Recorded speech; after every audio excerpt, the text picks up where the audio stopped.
I bought the house for quiet. Not peace, not healing, not some Instagram lifestyle fantasy, just quiet. The kind of quiet that doesn't ask you to smile, or sit at the table, or pretend you don't notice you're invisible. I didn't plan on sharing the house with anyone, let alone my family. But the first photo I posted, one stupid picture of the view from the back deck, blew up our family group chat like a wildfire. 3 minutes later, my sister texted, "Sweet, we'll come stay next week. The kids need fresh air." As if I'd invited her, as if I'd ever been asked what I needed. 5 minutes after that, my mother chimed in with, "Perfect timing. We'll bring food and help you settle in." I hadn't asked for help. I hadn't told them the address. They didn't wait for confirmation. They never do. By the time I put my phone face down, my brother Luke was already sending a thumbs-up emoji with a picture of a packed duffel bag. I sat there, on the deck, staring at the mountains stretching like a sleeping giant across the horizon, wondering how I'd managed to buy a house 3 hours away from everyone I knew and still not escape them. My name is Evan Hale, and if you knew my family, you'd know they operate with the casual confidence of people who assume every space is theirs until proven otherwise. I grew up in Ridgewater, a mid-sized Connecticut suburb with cul-de-sacs, annual pumpkin festivals, and a social hierarchy so stable it could have been copyrighted. My parents, Mark and Diane, fit the neighborhood aesthetic perfectly. Cheerful on the surface, competitive underneath. My older siblings, Luke and Madison, were the golden children, star athlete and straight-A student. Their achievements were displayed like museum exhibits. Mine were politely acknowledged and then filed mentally under miscellaneous. I wasn't the failure, I was the afterthought. The Hale house had a gallery wall dedicated entirely to Luke's basketball journey, photos of him mid-air, plaques from tournaments, a framed jersey. Madison had an entire hallway filled with her academic awards. She won so many spelling bees that my mother had a custom shadow box made. My own accomplishments? A few certificates shoved behind the laundry room door, mostly wrinkled from humidity. Once, in 7th grade, I won a regional photography contest. The prize was a small check and a feature in the local paper. My mother congratulated me, then asked if I could take Luke's senior portraits because the photographer they booked had a scheduling conflict. That pattern followed me into adulthood. I became the default helper, the designated tech support, the "Evan can do it, right?" voice that floated toward me every holiday. Christmas was the worst. Our family traditions were so rigid they may as well have been policy. Matching pajamas, hot cocoa in monogrammed mugs, breakfast casserole my mother insisted tasted better when we ate it together. The problem wasn't the traditions, it was my position in them. I was always the last one told the plan, sometimes not told at all. One year they did a whole cabin Christmas in Vermont and forgot to tell me until the day before. "We figured you had work," my dad said, as if that excused forgetting I existed. Another year, Madison hosted a huge Christmas Eve dinner and didn't send me the address. When I asked why, she said, "Oh my gosh, Ev, it totally slipped my mind. I'm sure you were busy anyway." The tone people use when they've convinced themselves you don't mind being left out is the same tone used to describe bad weather, inconvenient but unavoidable. So yeah, I learned early how to build my own version of quiet. I drowned myself in work.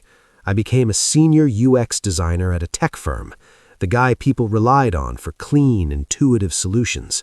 At work, people saw me, they listened, they cared what I thought. The office, buzzing with startup energy and too much cold brew, was the only place where I wasn't the Hale family background character. But life has a way of cornering you when you're tired enough. Last month, after finishing a brutal project sprint, I took a spontaneous 3-day trip to the Rockies to clear my head. On the last morning, while eating a breakfast burrito in my rental car, I scrolled through a real estate app. It was a reflex, wishful thinking. No one expects to change their entire life before finishing their coffee. But there it was, a modern cabin outside Silver Pine, Colorado. Black wood exterior, floor-to-ceiling windows, perched over a quiet valley, priced lower than anything I'd seen in years. I clicked through the photos. Something in my chest shifted, a sensation sharp enough that I set the burrito down. It felt like recognition. I didn't think, I just called the realtor. The realtor, a woman named Marcy Trent, answered on the second ring, sounding surprisingly awake for someone who lived in a town with one traffic light. "You calling about the Silver Pine Overlook property?" she asked, like she'd been expecting me. I said yes, half embarrassed, half buzzing. She said, "It's a good one. Most folks hesitate because it's isolated, but you don't sound like someone who minds being off the grid." I didn't know what gave me away, my voice, my exhaustion, or the fact that I had no one who would notice if I disappeared for a weekend. Within an hour, Marcy sent me a FaceTime link.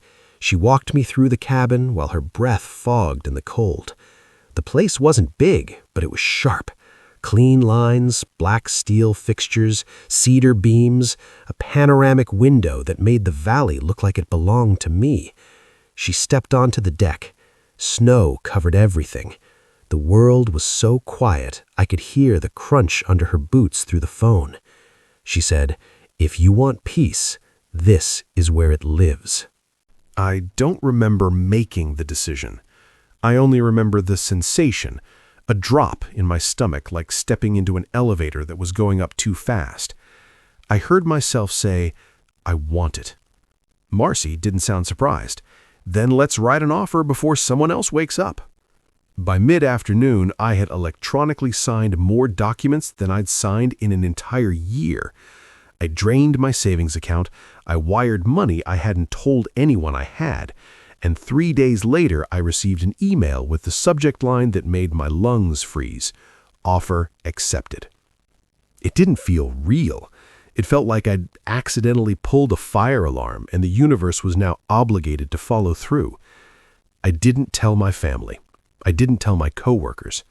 The cabin became a secret spine in my body, something holding me up for the first time in years. I counted the days until closing with the nervous energy of someone waiting for major surgery. When the date finally hit, I flew back to Colorado, signed the papers in a small wood-paneled office, and walked out with a single silver key that looked heavier than it should have.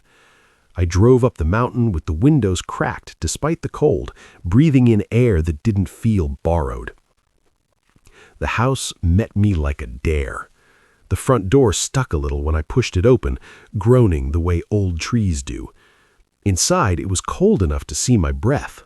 Empty, still, echoing. But it didn't feel lonely. It felt unoccupied in a way that invited possibility. I dropped my bag, started a fire, and sat cross-legged on the floor like a kid in a blanket fort, staring at the flames while my chest finally stopped tightening. No noise, no one asking where I'd been, no one assuming I'd fill in the gaps. Just heat, wood, and a silence that didn't make me feel small. The first night was rough. No furniture, no curtains, no real food except protein bars. But even lying on an air mattress wrapped in 2 hoodies, I felt something I couldn't name. Not joy, not hope, more like alignment. As if I'd stepped into a version of my life that had been waiting with crossed arms, tapping its foot, saying, "There you are." For 2 weeks, everything was perfect, because no one knew. I drove back and forth from Colorado to work, long flights, longer nights, but I didn't care. I sanded cabinets until my wrists throbbed. I replaced light fixtures while snow tapped against the windows. I installed reinforced smart locks, then tested them like I was securing a bunker. I built a bed frame in absolute silence, the manual propped against a box labeled linens. I didn't bother assembling the second bedroom yet. I wasn't building this place for guests. I was building it for someone I'd spent my whole life ignoring, myself. Then came the mistake. A stupid, harmless, totally innocent mistake. On a Sunday morning, sunlight spilled across the deck in a way that begged to be photographed. The valley below was filled with fog, so dense it looked like the mountains were floating. I took a picture, then another, then one more, because the world felt unreal and I needed proof I wasn't dreaming. Without thinking, I posted one of the photos to my private Instagram, an account with only 12 followers, all coworkers who never interacted with anything. The caption was simple: morning view. I didn't tag a location, I didn't mention Colorado, I didn't say the word cabin, but within an hour, somehow, my mother saw it, and everything began to unravel. I didn't notice her name in the notifications at first. My phone buzzed while I was tightening a hinge on the kitchen cabinet, and I ignored it because I was covered in sawdust and mild triumph. When it buzzed again, then again, I wiped my hands on my jeans and checked. 3 missed calls from Mom, 2 messages, a voice note. My stomach dropped so hard I swear I heard it hit the floorboards. I opened her messages slowly, like they might explode. The first text said, "Where are you?" The second said, "Is that your deck?" My blood ran cold. The world around me stayed exactly the same: mountains, fog, the crackle of the fire, but something inside me shifted out of alignment. I typed back, "Just out of town for the weekend." It was vague, safe, weaponized ambiguity. I put my phone face down again, refusing to feed the panic building in my throat. It lasted maybe 6 minutes. Then a message came through the family group chat, a place I usually muted so thoroughly that Apple might have considered it a cry for help. Madison sent a screenshot of my Instagram photo with a caption, "OMG, Ev bought a house in the mountains? When were you going to tell us?" Bought a house. Bought a house. I never posted the cabin. I never posted the key. I never posted the exterior, but that single photo, the one with the fog and the railing, was enough for them to assemble the puzzle. My family could ignore birthdays, accomplishments, major life events, but the moment property was involved, they became Sherlock-level detectives. Luke chimed in next. "Bro, that's sick. We'll come stay next week. The kids are gonna lose their minds." He added a gif of some dude carrying skis like that somehow made this better. My mother followed with, "This is wonderful news. We'll help you set things up. Family trip. We can drive up Friday morning." No question marks. No asking if it was okay. Just declarations, assumptions, scheduling, as if my life were a Google Calendar they had editing permissions for. I typed, "It's not a vacation rental. I'm still settling in." 3 dots appeared. Disappeared. Reappeared. Then Mom wrote, "Evan, don't be ridiculous. Families help each other. It will be good for all of us to bond. Your sister already requested time off." She added a heart emoji, which somehow made it worse. My pulse thudded loud in my ears. A familiar sensation curled in my chest, the same one I'd felt at 12 when they forgot to pick me up from basketball practice and claimed they thought I'd found a ride. Being overlooked hurt. Being claimed without permission hurt differently. I stepped outside onto the deck, breathing in air so cold it scraped. The railings glowed faintly where the sun hit them. This place had been mine for exactly 2 weeks, 2 perfect weeks, and now they were circling it like birds spotting a lone French fry in a parking lot. My phone buzzed again, this time with a call from Madison. I didn't answer. She immediately texted, "Are you ignoring us?" Then Luke, "Dude, pick up." Then Mom, "This is unacceptable, Evan." I turned my phone off. For the first time in years, I allowed myself to do nothing but stand there and think. Why did they assume access? Why did they believe silence meant surrender? Why did they behave like my adulthood was a temporary condition I'd outgrow the second they needed something? I thought about Christmases where I hovered near the doorway waiting to be acknowledged. I thought about the Vermont trip I wasn't invited to. I thought about Madison hosting a meal I wasn't told about. Every memory hit like a cold gust through the valley. This cabin wasn't an escape, it was a boundary. A line drawn in wood, snow, and steel. A line they didn't know existed yet. By late afternoon, with my phone finally powered back on, the group chat had exploded. Luke was asking what the sleeping arrangements were. Madison was Googling hikes great for toddlers. Mom had created a shared note titled Mountain Weekend Meal Prep for a trip that wasn't happening. I typed one sentence into the chat. No one is coming here. The reaction was immediate. Mom, excuse me? Madison, why are you being weird? Luke, dude, what? Are you good? I stared at the messages, feeling my heartbeat in my teeth. I typed slower this time. This is my place. I'm not hosting anyone. Do not make plans around my home. Silence. A rare, eerie silence. Then, finally, my mother responded with, well, we'll discuss this in person. In person. In person. That meant one thing. They were coming anyway. I didn't sleep that night. The cabin was quiet, but my mind wasn't. I sat on the sofa with a blanket around my shoulders, watching the fire burn low while every worst-case scenario marched across my brain. My family wasn't dangerous, just invasive in that subtle, relentless way people become when they've never been told no without a smile attached. And I had never once in 32 years enforced a boundary that didn't immediately crumble under guilt or obligation. But something had shifted when I bought this place. Maybe it was the altitude. Maybe it was the silence. Maybe it was the realization that I'd built something, physically, financially, emotionally, that wasn't shaped like them anymore. Whatever it was, I wasn't going to let them bulldoze it. By late afternoon, with my phone finally powered back on, the group chat had exploded. Luke was asking what the sleeping arrangements were. Madison was Googling hikes great for toddlers. Mom had created a shared note titled Mountain Weekend Meal Prep. Meal prep. For a trip that wasn't happening. I typed one sentence into the chat. No one is coming here. The reaction was immediate. Mom, excuse me? Madison, why are you being weird?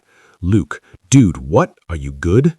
I stared at the messages, feeling my heartbeat in my teeth. I typed slower this time. This is my place. I'm not hosting anyone. Do not make plans around my home. Silence. A rare, eerie silence. Then, finally, my mother responded with, well, we'll discuss this in person. In person. In person. That meant one thing. They were coming anyway. I didn't sleep that night. The cabin was quiet, but my mind wasn't.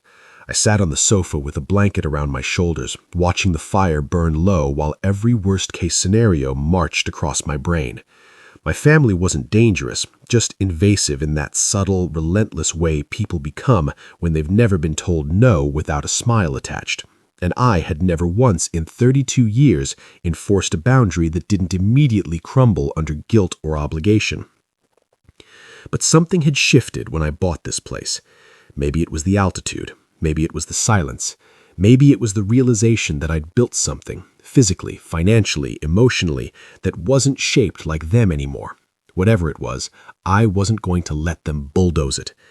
By morning, I'd made coffee strong enough to melt asphalt. I stood at the counter scrolling through my phone with that slow dread you get before opening exam results. The family group chat had gone dormant around midnight, but I knew better to believe that meant anything. When the hails go quiet, it's never surrender, it's strategy. At 8:13 a.m., my phone buzzed. A message from Mom. Flights booked. We land Thursday. Luke found a rental SUV. Please confirm address. I stared at it for a full 30 seconds, then reread it, then laughed, a sharp, humorless breath, because of course they'd booked flights without asking where they were going. This was textbook Hale behavior. Assume you're welcome everywhere. Ask questions only when logistics require it. I typed, I'm not sending the address. Do not come. Instant response. Evan, this is unacceptable. Childish, right, because wanting autonomy was apparently a toddler-level offense. I locked my phone and tossed it on the couch before the familiar spiral could pull me under.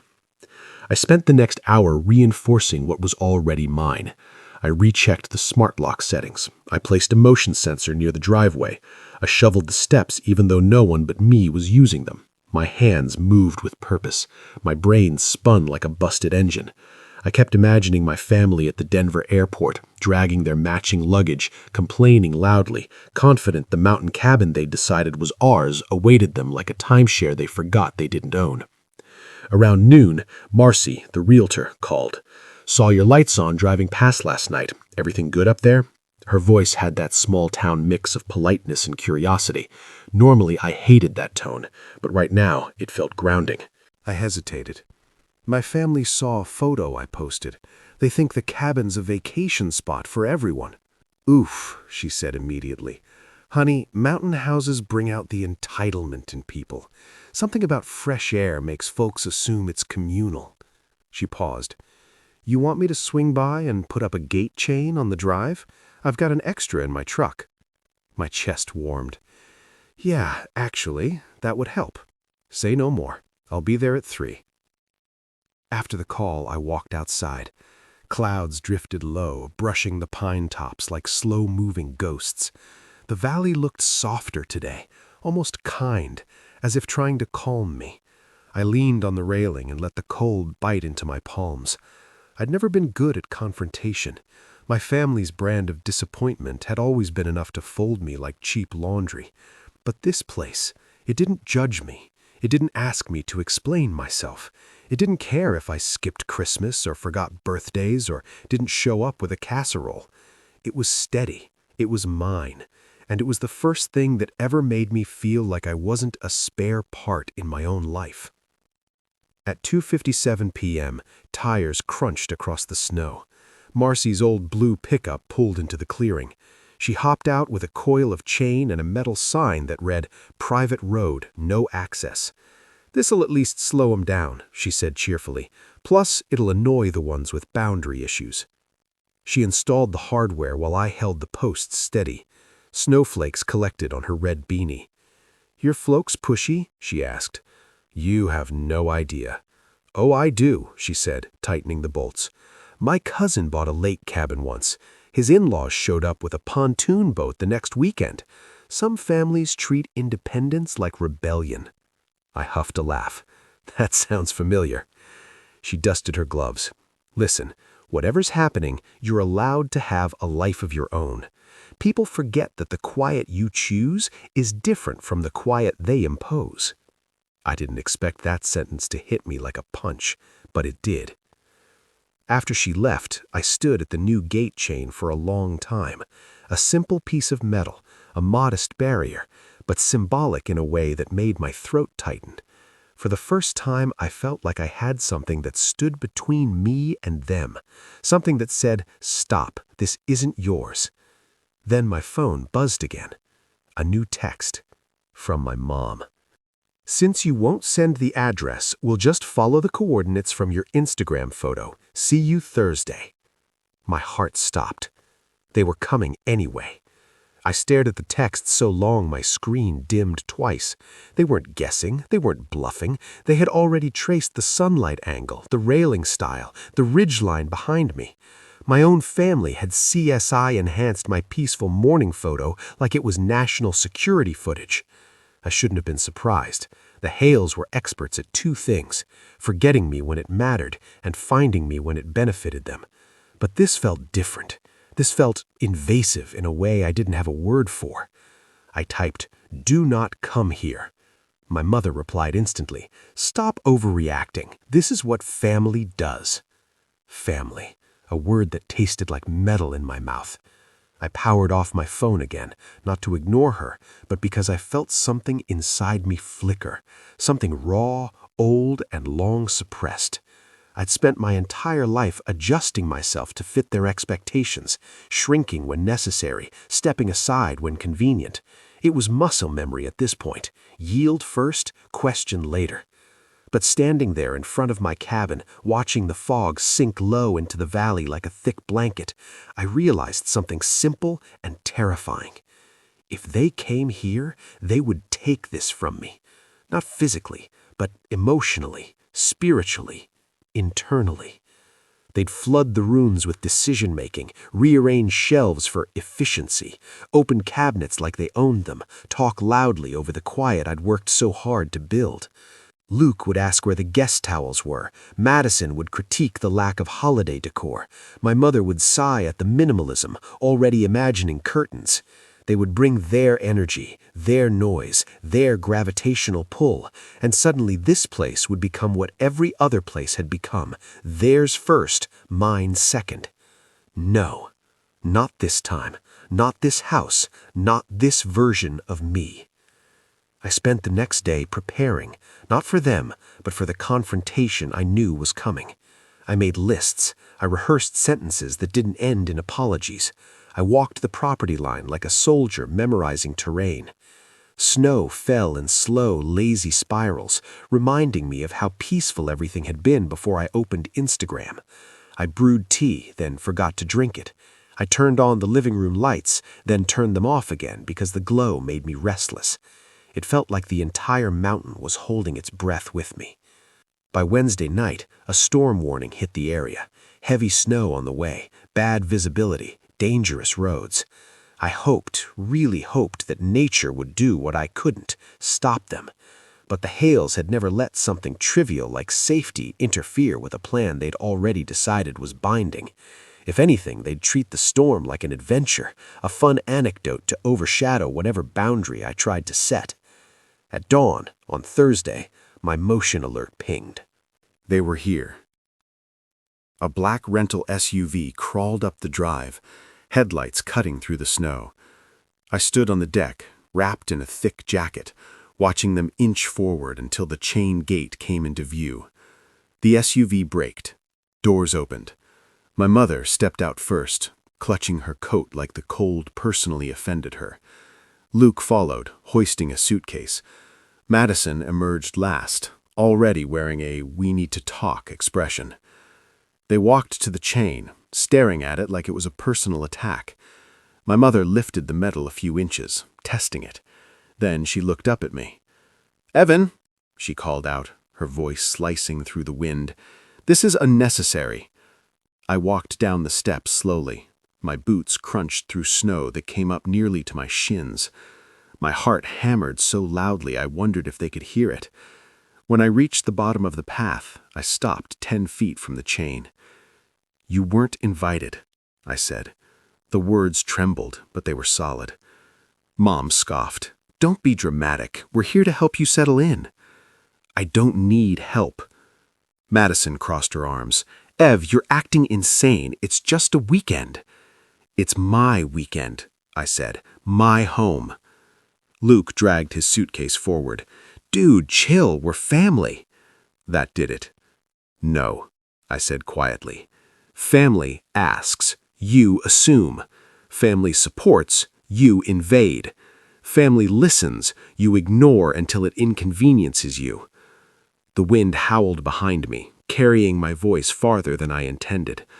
My mother's face shifted. Offense, surprise, disbelief, all mixing like colors in dirty water. She stepped toward the chain. "Move this, now." I shook my head. "Go back to the airport." "Evan." "No." The word echoed, stronger this time. "This place is mine, and I won't let you take it from me." For a moment, none of them spoke. Snow thickened around us, falling in heavy sheets. Then Luke muttered something under his breath. Madison rolled her eyes. My mother's mouth pressed into a tight, disappointed line. But they turned back. They actually turned back. I watched their SUV reverse slowly down the drive until the taillights vanished into the storm. Only when the silence settled, deep, heavy, absolute, did I realize my hands were shaking, not from cold, but from release. The cabin behind me glowed warm through the snow. For the first time in my life, I had chosen myself, and the mountain kept the quiet I fought for. I woke up to my phone buzzing like an angry wasp. The mountain window framed a pale sun trying to push through low fog, but my eyes were fixed on the glow of the screen. The family group chat had erupted, messages stacked on top of messages, all of them the exact same cadence, excited, entitled, confident. Madeline posted a photo of a crib she'd bookmarked months ago. Luke sent a photo of his kid's winter jacket with the caption, "They'll need this." Mom, Diane, had composed a cheerful, disarming proclamation. "So proud. Evan bought a little slice of heaven, perfect for our family Christmas. We'll be up Friday with boxes and a locksmith if needed. Love you." My breath lodged. I sat on the edge of the couch, the coffee gone cold on the table. This had been the whole pattern. Polite omission disguised as care, sudden ownership disguised as support. Ownership disguised as support. Only this time the object was literal, an actual house. They saw property and turned into possessors overnight. I didn't type anything right away.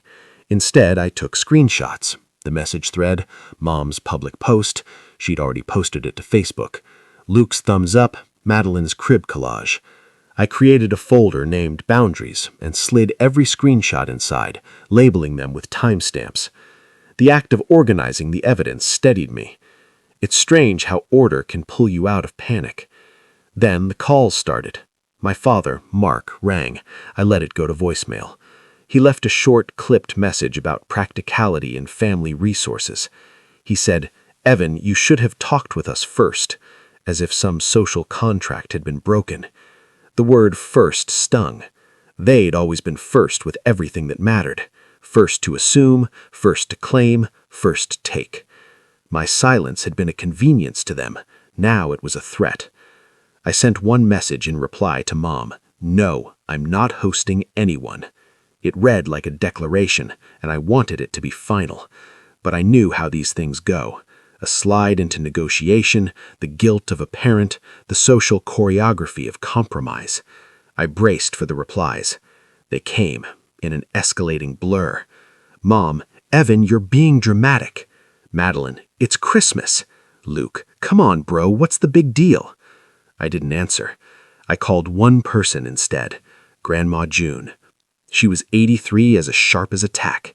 She'd always been the only relative who treated me like a person rather than an obligation. Her voicemail picked up on the third ring. "Hey, Pumpkin," she said, breathy and warm. I told her everything in a stream, the post, the announcement, the crib collage, my gut-steadying screenshot habit. She listened. There was a short silence on the line, and then that small, decisive chuckle she did whenever she recognized nonsense for what it was. "Book me a ticket, honey," she said. "I'll be on that ridge before he packs that crib." Her voice was ballast, but I was a strategist by temperament. Grand gestures felt good.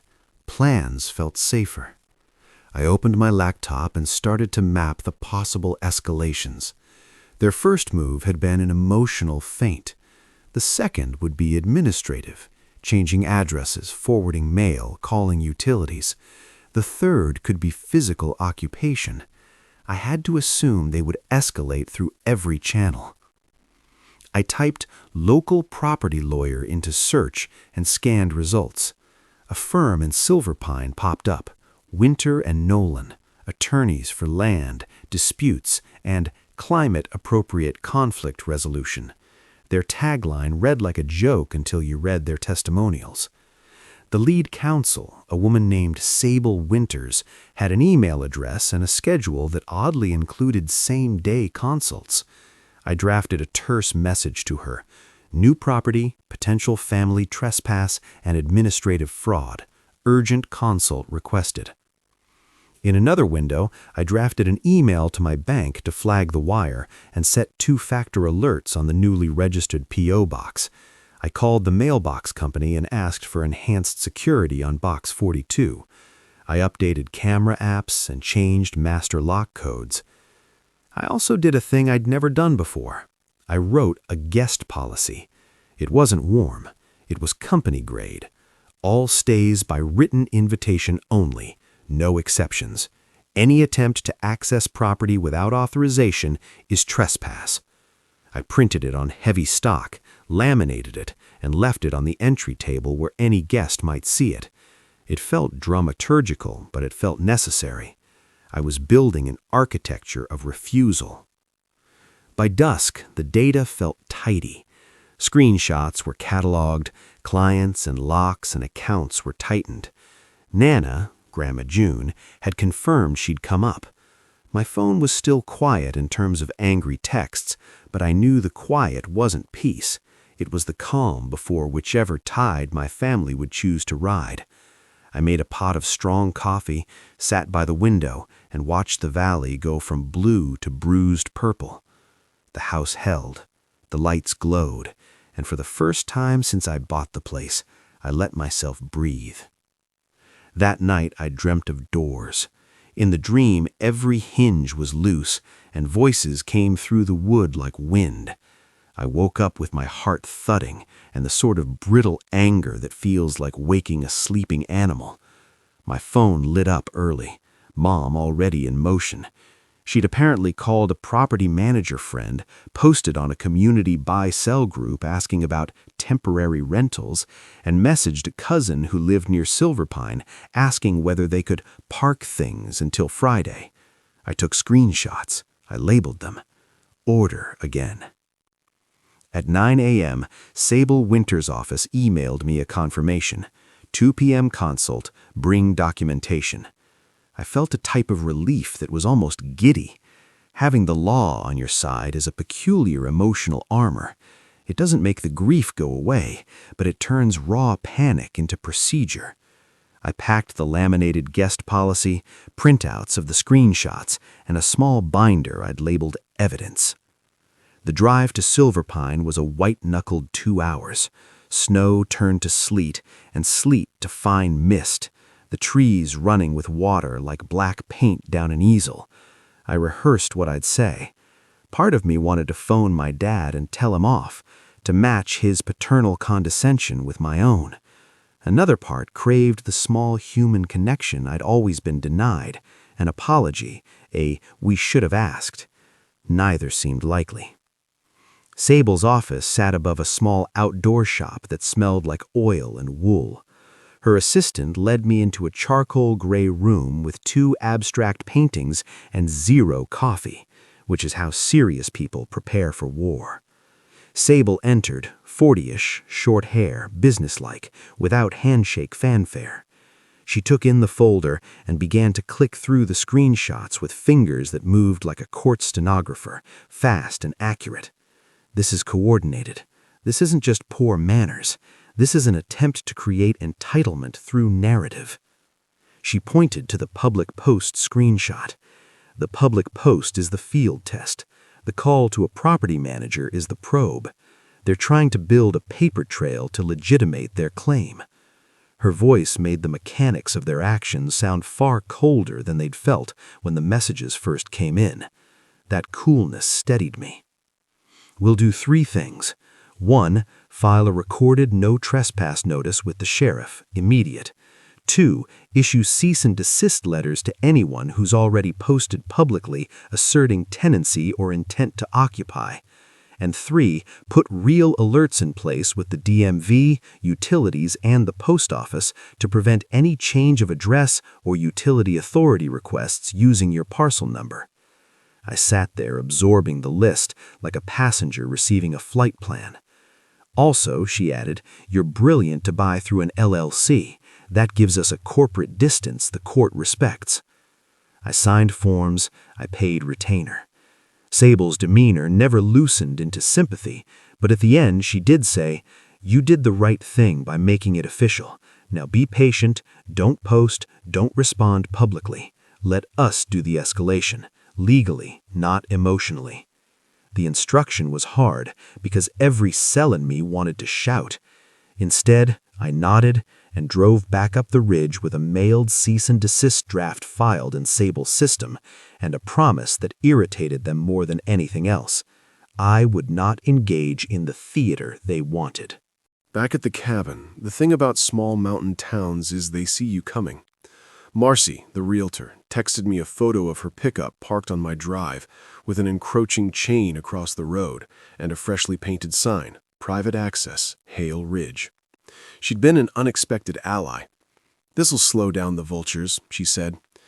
The chain felt modest, symbolic, and absolutely necessary. I logged into the camera feed and angled the driveway lens to capture license plates as clearly as possible. Sable's assistant sent me an encrypted email with a no trespass document ready to file. I printed 3 copies and tucked one under the laminated guest policy. Even so, there was a residual rotten feeling. Their message had been blunt. Property becomes family property unless you fight. And the first rule of their sort of fight was that you never, ever show hesitation. So I practiced being erect in my resolve. I rehearsed phrases I wouldn't apologize for. This is my home. You were not invited. I will call the sheriff if you trespass. Saying those words out loud gave them weight. On day 3, motion detected, driveway, noon. I opened the app and saw a dark SUV winding up the road, 4 figures bundled against the cold. My chest clenched so hard I almost vomited. The vehicle stopped 20 feet from the chain. Suitcases rolled. A collapsible crib unfolded like some absurd theater prop. I hit the porch talk button on the camera. My voice came out metallic through that little speaker, but it carried. This property is private. You are not authorized to be here. Please leave. My mother's face filled the lens for a moment. Concern, offense, bewildered entitlement. Evan, honey, it's freezing. We drove for hours. You can't. Her voice tried the usual chord, maternal panic, performance. Luke stomped his boot in the snow and shoved the suitcase forward, an aggressive little push toward the yard that felt like a land grab. I stayed inside. I closed the blinds. The house hummed, waiting to see whether the family would respect the chain or test it. They tested it. The locksmith had the sort of expression that read as apology plus pragmatism. He unpacked a drill as if it were a necessary kitchen utensil and set to work on the strike plate like a man doing a service. The drill whined. The porch camera captured every metallic echo. I called the sheriff's non-emergency line and spoke in a voice so steady I didn't recognize it. This is Evan Hale, managing member of Hale Ridge LLC. I have a filed no trespass order. My parents and siblings are currently on the property, attempting unauthorized entry, and have a locksmith. The dispatcher went quiet for a beat, and then told me a unit was en route. Within minutes, red and blue washed over the snow. The deputy hopped out, serious, efficient. He asked for identification and listened as my parents did their performance, worried, bewildered, the classic script of outraged victims who felt they were being reasonable. But the deputy read the paperwork. The no trespass notice, filed and recorded in the county's logs, was precise. This property is owned by Hale Ridge LLC. The named parties are barred. You have been served. There was a hush in the air, like the second before a storm breaks. The locksmith abandoned his drill mid-task and shoved his toolbox into his truck. My father grabbed the envelope the deputy handed him like it was a hot coal. He seethed but acquiesced. They packed their hubris into the SUV and left like people walking away from a minor public humiliation. I stood watching the taillights until they winked out on the tree line. By the time I turned inside, my hands were numb from adrenaline and something else, relief so sharp it felt like new pain. They tried another track, social engineering. Mom posted a cascade of curated photos on a public page that painted a story where the family had found a solution for the new baby, complete with mood boards and color palettes. Comments rolled in congratulating them on their benevolence. The narrative they wanted was simple. They were saviors. I was a dramatic child who needed rescuing. I forwarded those screenshots to Sable. She typed terse notes back. We're filing notices to the post office, DMV, and utilities. Freeze any address changes and flag your parcel. She was efficient in a way that felt like recompense.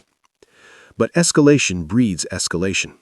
I started seeing odd queries in county logs when Sable pulled public records. Change of address requests, vehicle registrations listing my parcel as a residence. Even a phony homeowners association complaint filed with a fabricated letterhead.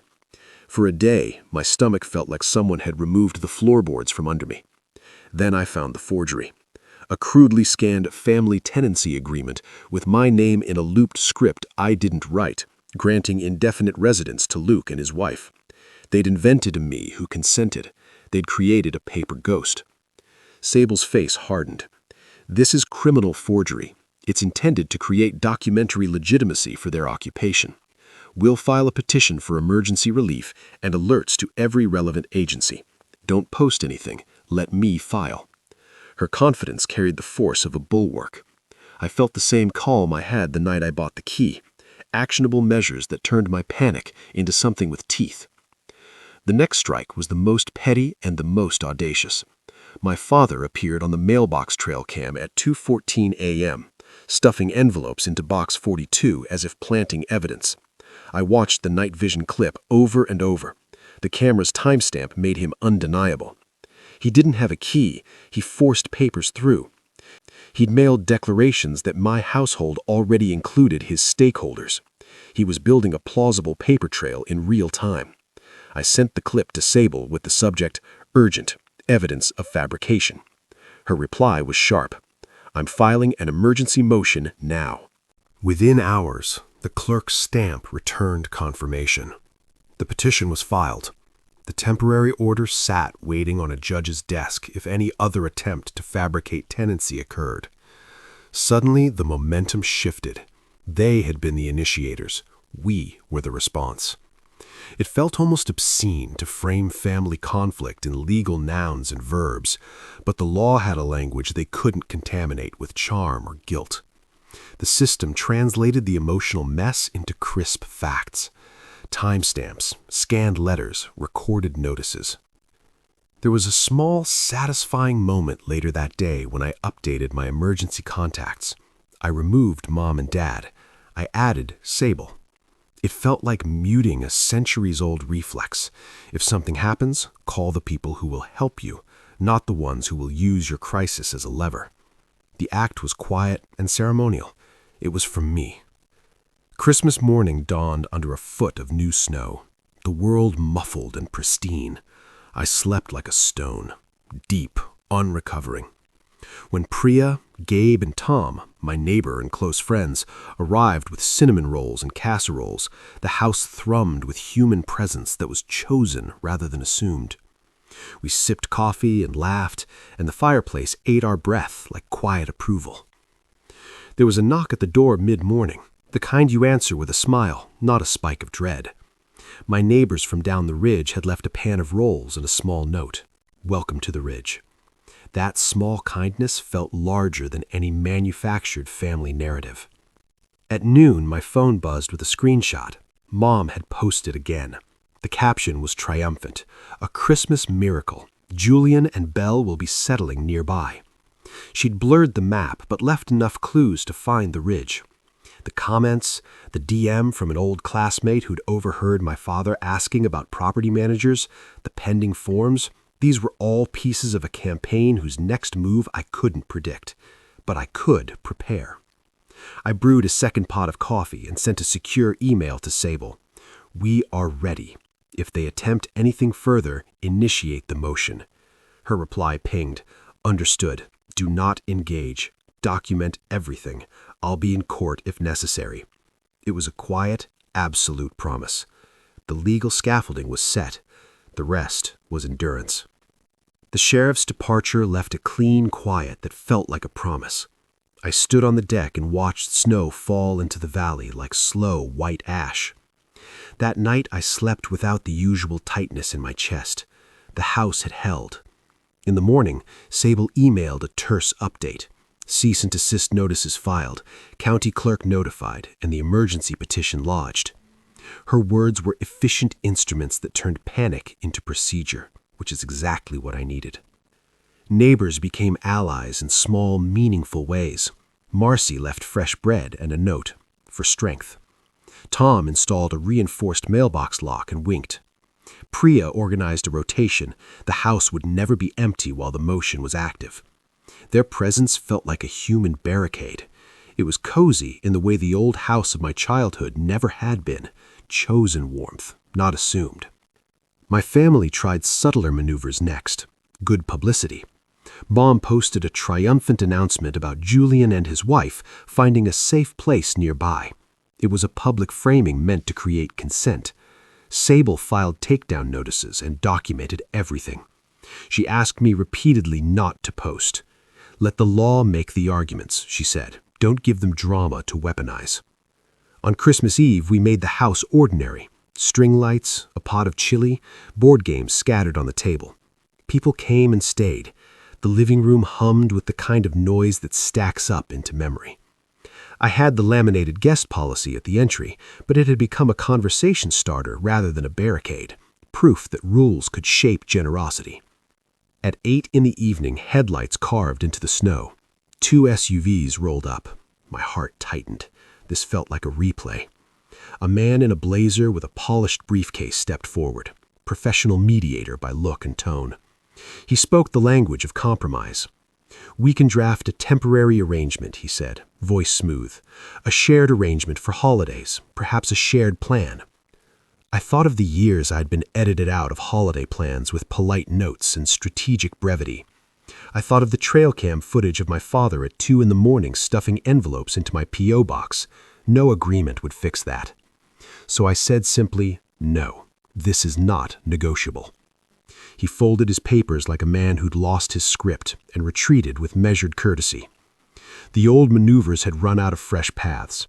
They tried PR, physical pressure, then lawyering, then social legerdemain. Each time we countered with paperwork, witnesses, and community presence. The most surreal move came later, when a local blogger texted asking for a quote about the family drama. I wrote a short, factual reply. No feelings, no invitation for pity. "This property is privately owned," I wrote. "We have a filed no trespass order and an emergency petition. Any attempts at unauthorized occupancy will be met with legal action." The reply felt cold but precise, useful in the way anger is not. By New Year's, the wildest storms had passed.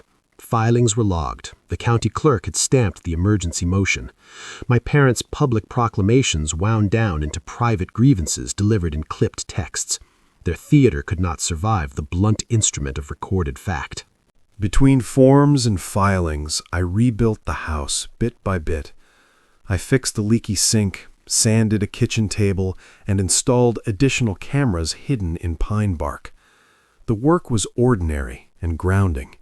It was satisfying to see physical results of small labors. Each new screw and bolt felt like a syllable in a sentence that said, "This is mine." The other victory was less visible. People showed up.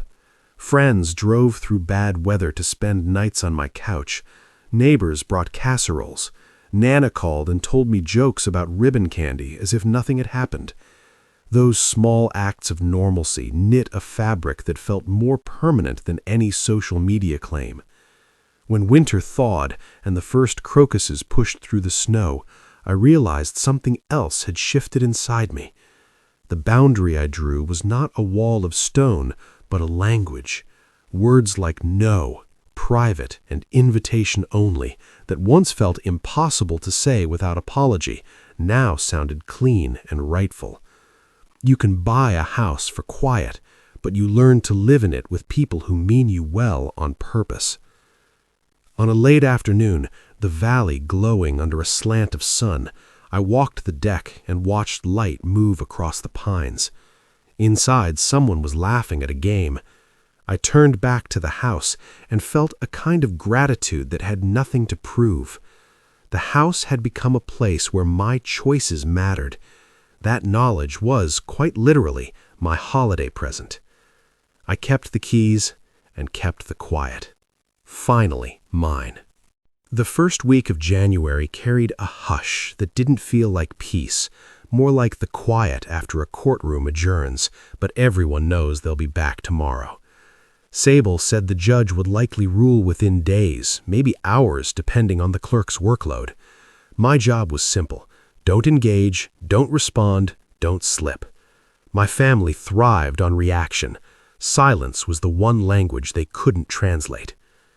I threw myself into routine. Morning coffee, clearing snow from the deck, checking cameras. It became almost meditative, a rhythm that reminded me the house was still mine, still standing, still anchored to the mountain and not to their whims. My friends returned to their cities, leaving the place echoing in a softer, gentler way. No tension, no footsteps pacing, just me and the subdued hum of winter. But quiet doesn't erase strategy, it sharpens it. On the third morning, I checked the mailbox trail cam feed. Nothing suspicious, No late-night cars, no figures lurking. For the first time since the incident, my shoulders loosened. I even drove into town for groceries, letting myself imagine something absurd, a normal life. But halfway down the frozen aisle, my phone pinged with a notification from the county portal. A new filing. My stomach dropped. I opened it right there beside the frozen waffles. A petition filed by my father, time-stamped 7:13 a.m. It wasn't about the house directly. It was a request for temporary administrative authority over daughter's affairs, citing concerns about emotional instability, property mismanagement, and compromised decision-making. It painted me as irrational, overwhelmed, and incapable. He claimed to be seeking the ability to manage urgent matters on my behalf until her stress resolved. It read like a hostile HR memo disguised as paternal concern. People walked past me, pushing carts, comparing cereal boxes, unaware that my life was being rewritten on a dusty legal form. I sent it to Sable without comment. She replied in under a minute. "This is accelerating. Do not panic. This filing undermines their entire case. It will help us, not them. Come in tomorrow." I hadn't cried during any of this. Not when they tried to drill my lock, not when Dad stuffed fraudulent documents into my mailbox at 2 a.m., but standing there under fluorescent grocery store lights, the tears finally came. Not because of fear, but because of recognition. This wasn't a misunderstanding. This wasn't overprotectiveness. This was a coordinated attempt to erase my autonomy on paper, the same way they'd erased my presence in real life. That night, the mountain was painfully still. I walked through the house, turning lights off one by one, letting darkness settle like a blanket.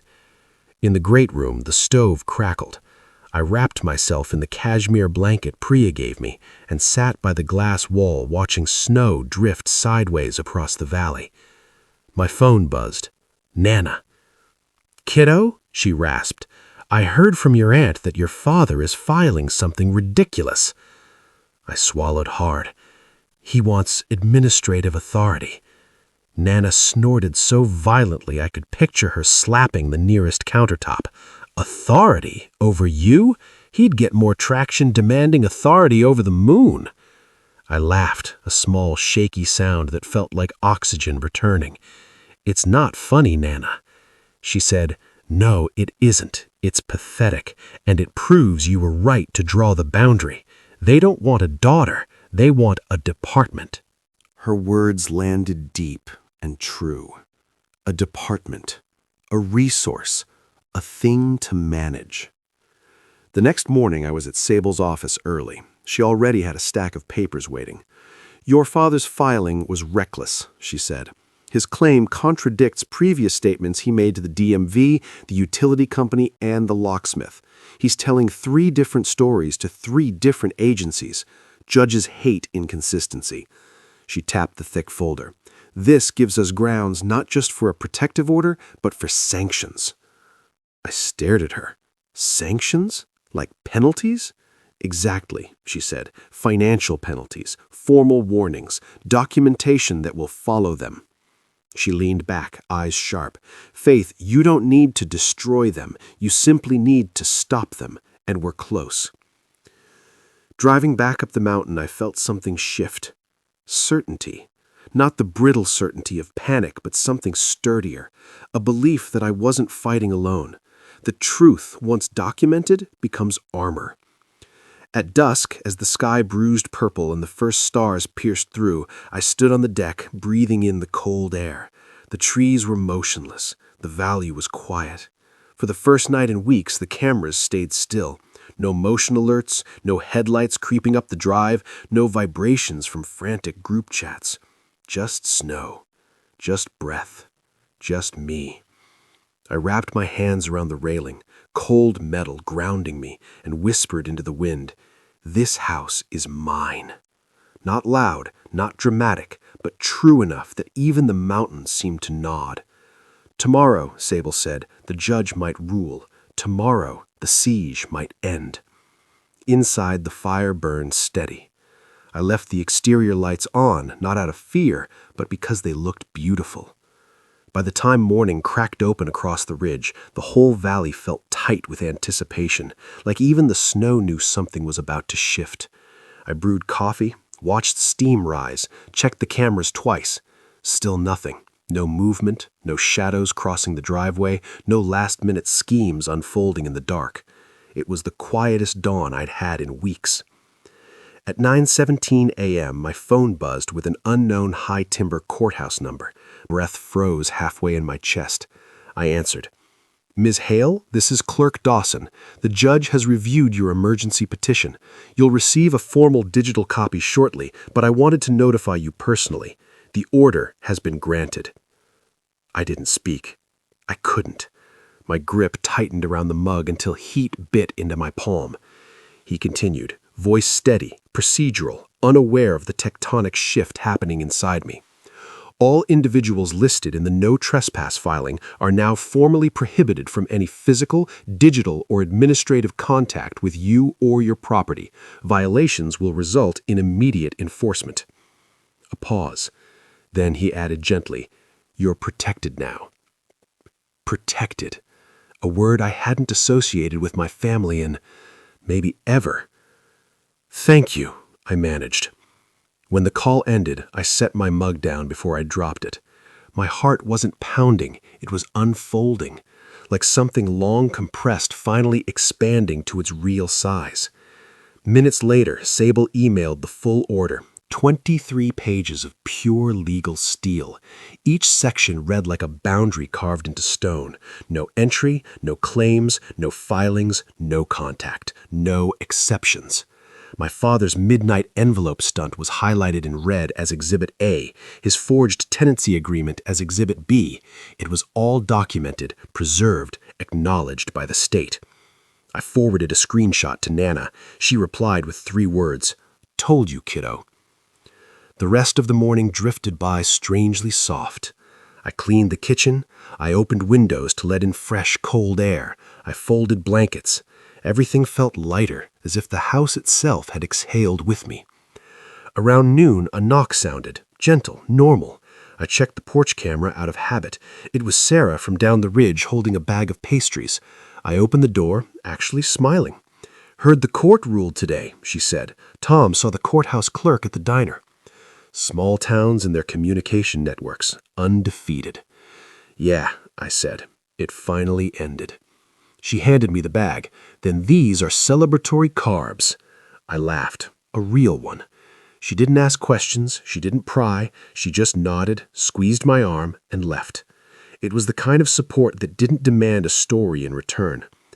By 3, the sun dipped low in gold across the valley. I wrapped up in my coat and stepped on the deck, letting the cold sting my face. Relief wasn't a flood, it was a slow melt, seeping into the cracks where fear had lived. The quiet didn't feel fragile anymore. It felt earned. At sunset, I finally opened the folder of items I'd collected since the first invasion. The screenshots, the fraudulent forms, the mailbox footage, the lawyer's letters. Evidence of every attempt to take what wasn't theirs. I flipped through each piece slowly, letting the reality sink in. This wasn't just a story about a house. It was the story of every no I hadn't said for years. I poured myself a small glass of wine, sat on the floor beside the fire, and watched the flames reflect in the glass. My phone buzzed again, this time a message from Priya. "We're coming up this weekend, no drama, just board games and bad movies." I replied, "Yes, please. Bring snacks." A beat later, she texted, "Proud of you, seriously." My throat tightened, not painfully, but in that warm, human way that comes when someone sees you clearly. Outside, the first stars flickered through the winter sky. The A-frame glowed in soft amber, a lighthouse on the ridge instead of a fortress.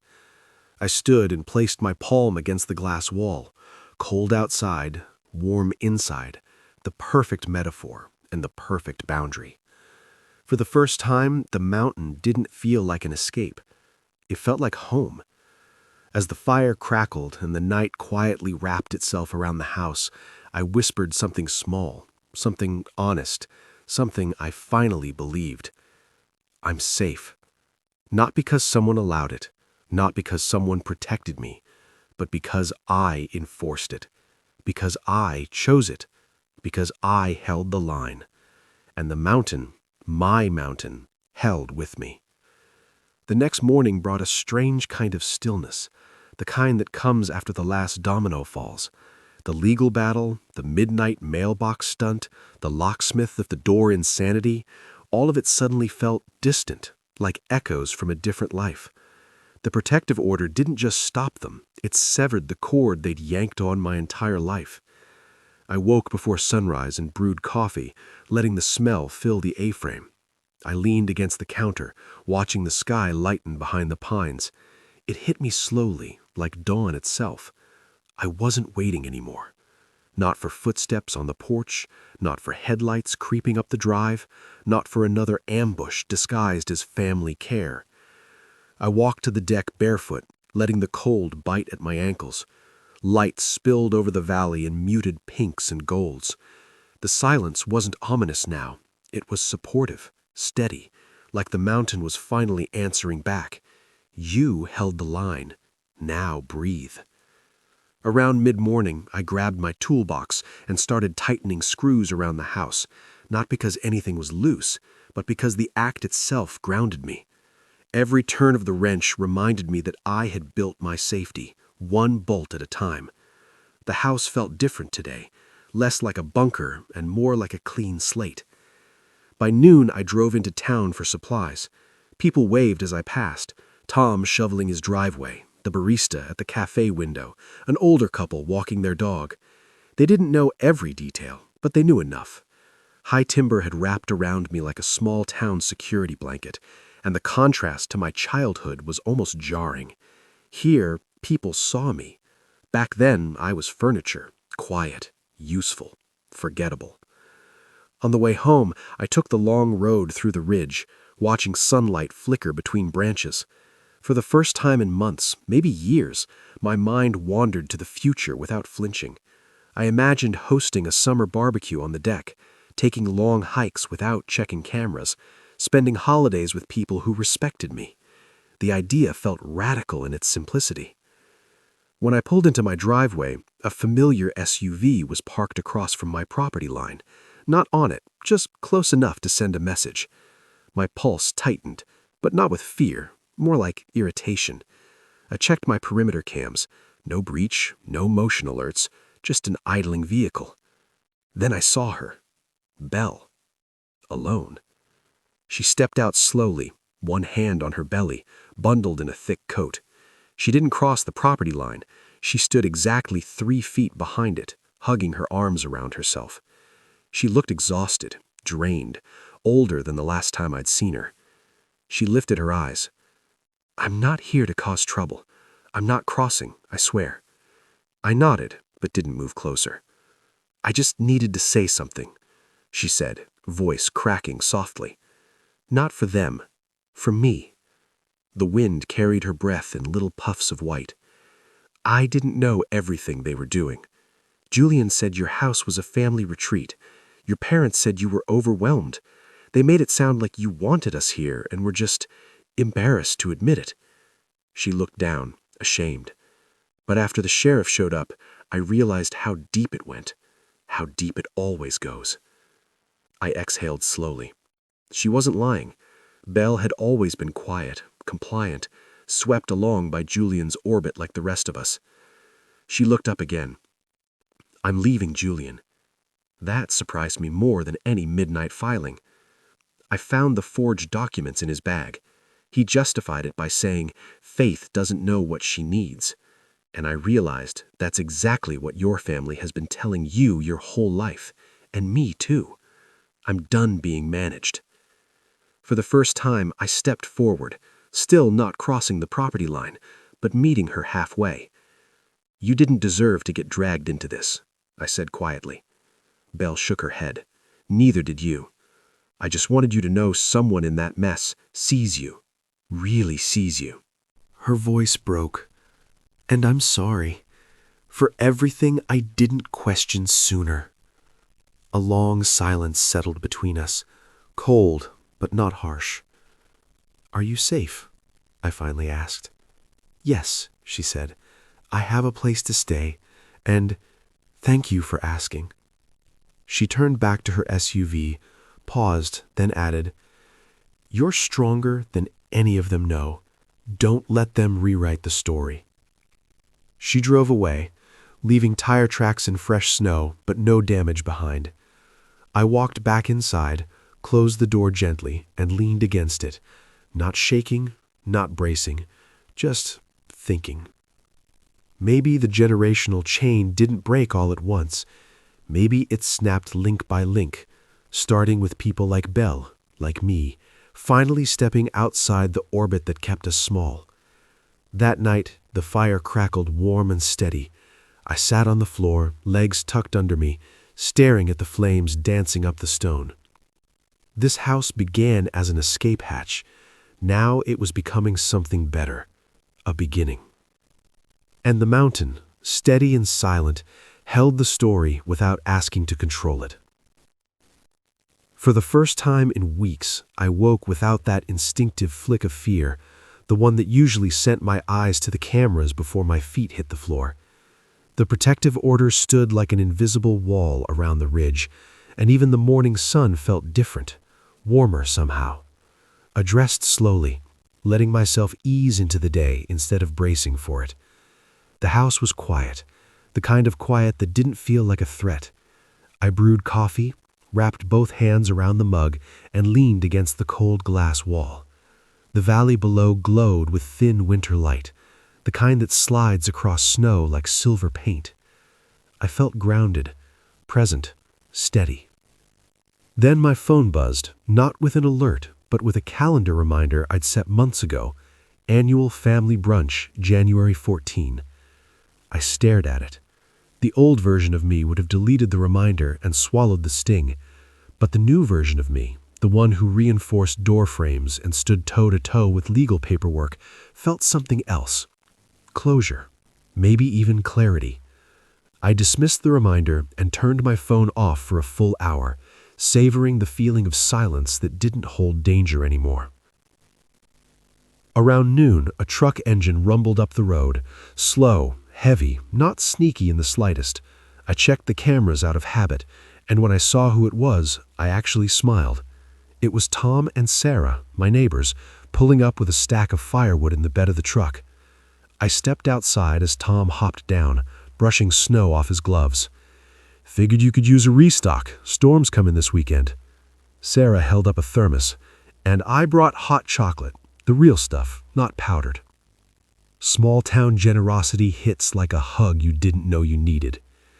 We stacked wood together in the side shed, talking about nothing heavy. Weather, local gossip, some debate about the best trail for snowshoeing. Nobody brought up the sheriff incident. Nobody asked about my family drama. They treated me like a neighbor, not a headline. When they left, the yard smelled faintly of pine and cold air. The mountains felt friendly. I never thought a place could feel that way. Inside, I spent the afternoon rearranging the loft space. I hung a shelf, added plants, moved a chair near the big window overlooking the valley. It became a reading corner, the kind I'd always imagined having but never made the time for. Maybe because back then, I never had a space truly mine. While dusting books, I found an old journal tucked between two design textbooks. The first entry was from years ago, written in small, neat handwriting. "One day, I want a home where I don't have to earn my right to exist." I sat down and let that sentence sink in. Younger me had handed me a prophecy, and finally, I'd answered it. Around 5 p.m., the sky shifted to deep blue. The mountain exhaled a breath of cold wind down the ridge. I lit the fireplace, dimmed the overhead lights, and wrapped the cashmere blanket around my legs. Peace felt less like an emotion and more like a temperature the house had finally warmed to. Then my phone buzzed, this time with an unknown number. I stiffened for a brief second before reading it. "This is Deputy Collins. I'm just checking in per the protective order. All individuals named in the filing have been informed. No attempts at contact so far. If anything changes, we'll notify you immediately." I let out a long breath I didn't know I'd been holding. This wasn't fear. It was reassurance, an official voice affirming the boundary I'd fought for. I thanked him and put my phone aside. Dinner was simple. Soup from a crock pot, bread Sarah had baked. I ate slowly, watching the flames dance. The quiet in the room wasn't empty. It was full of everything I'd gained by saying no. After eating, I stepped outside onto the deck. The string lights I'd wrapped around the railing shimmered against the snow. The valley lay dark and vast, dotted with a few distant cabin lights. It looked nothing like the chaos of my childhood home, with its tension-filled walls and holiday expectations. This was a different universe entirely, one I had built from the ground up. The wind brushed past me, crisp and familiar. I whispered into the open air, "I'm okay." Not a declaration, not a mantra, just truth. As I turned to go inside, my phone buzzed again. This time it was a text from Belle. "Just wanted you to know, I filed for separation today. You helped me see things clearly. Thank you." I froze. Shock washed through me, followed by something softer. Maybe pride, maybe grief for both of us, maybe both. I typed back, "I'm here if you need a safe person to talk to." She replied instantly, "I know. That's why I reached out." I locked the door behind me, not out of fear, but out of habit, out of self-respect. The fire crackled. Snow fell softly. And for the first time in my life, I didn't feel like a background character in my own story. I felt like the author. And this chapter was mine. The storm rolled in overnight, thick and heavy, the kind that makes the whole mountain sound padded and distant. Wind pressed against the A-frame like a giant hand testing its strength, but the house held steady, solid, warm, familiar. I wrapped myself in a blanket and stood by the glass wall, watching snowflakes whip sideways in bright spirals under the deck lights. It was strange, almost surreal, how quickly life could shift from chaos to quiet. Last month, the mountain felt like a battlefield. Now, it felt like a sanctuary, a place where my heartbeat wasn't a warning system, a place where silence didn't mean danger, it meant rest. I spent the morning answering a few work emails, sipping coffee, letting the storm do its thing. My mind wandered to Belle. Her text about filing for separation had lodged itself somewhere deep, not as a burden, but as a quiet truth. She wasn't part of the problem. She was a survivor too, caught in the same gravitational pull that had consumed all of us for years. Around noon, while the storm softened to a steady white curtain, I heard the rumble of an engine. I checked the cameras immediately. Not panic, just habit. A plow truck rolled past, carving a narrow path down the ridge. Behind it, another familiar truck stopped near my driveway. Tom. He climbed out, waving through the snow. I stepped onto the porch. "You holding up in the blizzard?" he called. "Doing better than the coffee shops downtown," I joked. He grinned and handed me a container. "Thought Sarah made stew. Thought you might need something warm that didn't come from a microwave." Warmth spread through me in a way that had nothing to do with temperature. "Thank you," I said. He shifted his weight, clearly lingering for a reason.